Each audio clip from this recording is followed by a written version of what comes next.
नमस्कार विद्यार्थी मित्रों, आमचे YouTube channel science and education corridor यामध्ये आपले सर्वांचे स्वागत। Maha B Ed C E T March 2026 या अनुषंगाने आपण व्हिडिओ पाहत आहोत। विद्यार्थी मित्रों, अत्यंत जवळ आलेली आपली Maha B Ed C E T exam जी की आपण लवकरच फेस करणार आहोत। तर विद्यार्थी मित्रों, या परीक्षेत जर आपल्याला चांगले गुण घ्यायचे असतील तर खास व्हिडिओ आपल्यासाठी।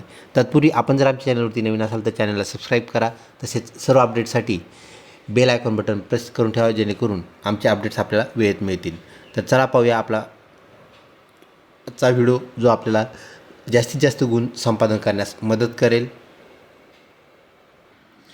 मित्रों, आपला हा जो पेपर आहे तो 100 गुणांचा पेपर आहे आणि पेपरसाठी वेळ 1.5 तास, म्हणजेच ज्याला आपण 90 मिनिटे असं म्हणतो, म्हणजेच 90 मिनिटे आपल्याला यासाठी वेळ आहे।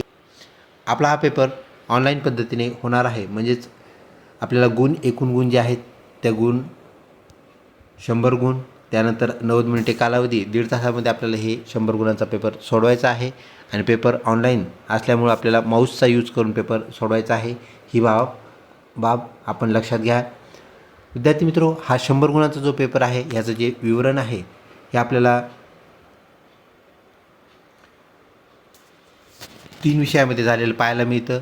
आणि साधारणपणे आपल्याला जो पेपर सोडवायचा आहे, तर पेपर सोडवताना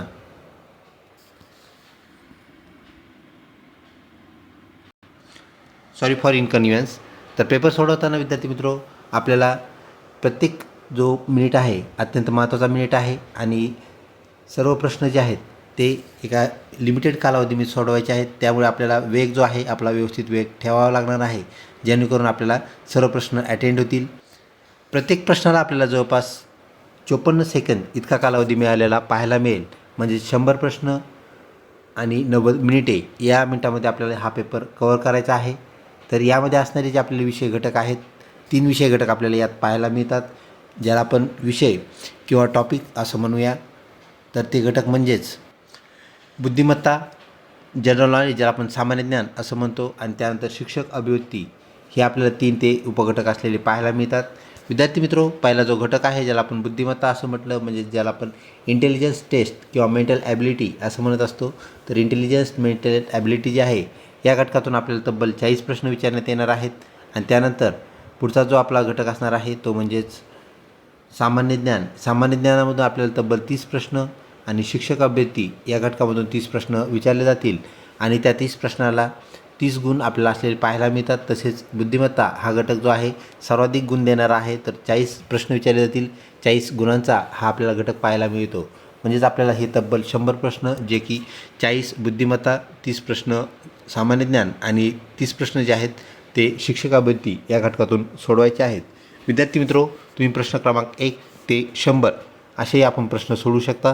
प्रश्न क्रमांक 1 ते 40 हे जे प्रश्न आहेत ते आपल्याला बुद्धिमत्ताचे असणार आहेत। प्रश्न क्रमांक 41 ते 70 हे जे 30 प्रश्न आहेत ते आपल्याला सामान्य ज्ञान या घटकातून आलेले पाहायला मिळतील।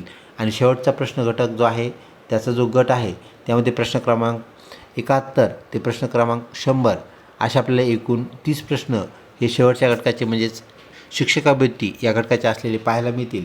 तर हे सर्व प्रश्न सोडताना आपण फार काळजीपूर्वक वेळेचं नियोजन करायचं आहे, कारण आपल्याला सर्वाधिक जो वेळ लागतो तर तो पहिला सेक्शन म्हणजेच बुद्धिमत्ता सेक्शन सोडायला सर्वाधिक जास्त वेळ लागतो। ही गोष्ट आपण लक्षात घ्या, त्याप्रमाणे आपल्याला कार्यवाही करायची आहे। दर प्रश्न जरी आपल्याला 54 सेकंदामध्ये सोडवायचा असला तरी आपल्याला एक बाब करता येते, ती म्हणजेच आपले जे प्रश्न आहेत, ज्या प्रश्नाची उत्तर आपल्याला ॲक्युरेट माहीत आहेत, जसं की महाराष्ट्राची उपराजधानी कोणती असा जर प्रश्न आला आणि ऑप्शन 3ला आपल्याला जर नागपूर पाहायला मिळालं तर आपल्याला माहीत आहे याचं उत्तर नागपूर आहे।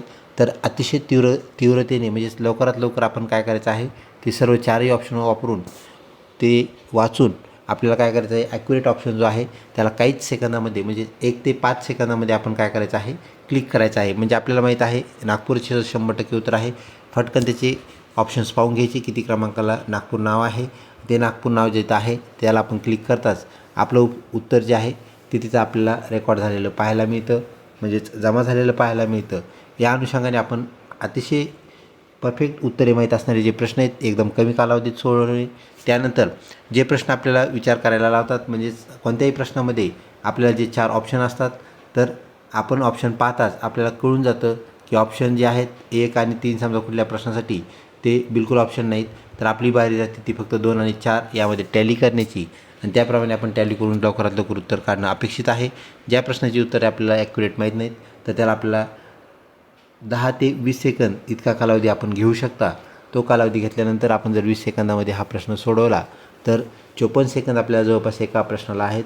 तर उरलेले जे 24 सेकंद आहेत विद्यार्थी मित्र 34 सेकंद तर हे सेकंद आपल्याला काय करता येतील ते आपल्याला पुढच्या प्रश्नासाठी म्हणजे इतर प्रश्नासाठी वापरता येतील. तर सर्वाधिक आपल्याला वेळ खाणारा जो आपला घटक आहे तो म्हणजे बुद्धिमत्ता होय. जर आपल्याला बुद्धिमत्ता जरा अवघड वाटत असेल तर नक्कीच आपण काय करायचं आहे सिक्वेन्स थोडा उलटा ठेवा. कुठूनही तुम्ही प्रश्न सोडवायला सुरुवात करू शकता.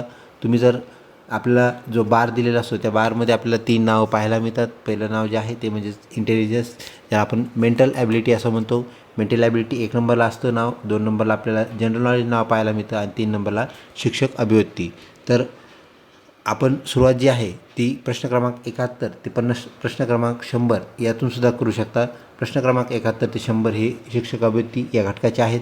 त्यानंतर सामान्य ज्ञान आणि सर्वाधिक वेळ खाणारा जो गट आहे तो म्हणजे बुद्धिमत्ता याचे उत्तर आपल्याला फाइंड आउट करून लिहावं लागते, शोधून लिहावे लागतात. त्यामुळे आपल्याला ऑप्शन 3 आपण हा जो गट आहे म्हणजेच पहिला गट ज्याला आपण बुद्धिमत्ता म्हणतो तो जर सगळ्यात शेवटला ठेवला तर नक्कीच आपला फायदा होईल. ही बाब आपण लक्षात ठेवा. ज्याप्रमाणे आपल्याला प्रश्न सोडवायला सोपे जातात म्हणजे बुद्धिमत्ता काही विद्यार्थ्यांवर तर आपण अगोदर सोडवावी, काही विद्यार्थ्यांवर तर शिक्षक अभिव्यक्ती अगोदर सोडवावी, तर काही वाटतं सामान्य ज्ञान म्हणजे जी आपण अगोदर सोडवावं. तर आपल्याला ज्याप्रमाणे आपला सिक्वेन्स आहे जे आपल्याला आवडतं ते आपण सोडू शकता. किती वेळेस आपल्याला भाषा इंग्रजी मराठी करता येते. आपण नुसतं क्लिक केलं की भाषा आपल्याला बदललेली पाहायला मिळते. ही सुद्धा बाब आपण लक्षात ठेवा. व्हिडिओ आवडला असल्यास नक्कीच लाईक करा. मित्रपरिवारामध्ये शेअर करण्यास काहीच हरकत नाही. तर अशा प्रकारे आपला पेपर सॉल्व करायचा आहे. जास्तीत जास्त आपल्याला वेळ वाचवायचा आहे आणि वाचलेला जो वेळ आहे तो बुद्धिमत्तेसारख्या घटकासाठी आपण खर्च करू शकता जेणेकरून आपल्याला जास्तीत जास्त गुण संपादन करता येतील, मार्क मिळवता येतील. लवकरच भेटूया पुढच्या व्हिडिओमध्ये. तोपर्यंत धन्यवाद.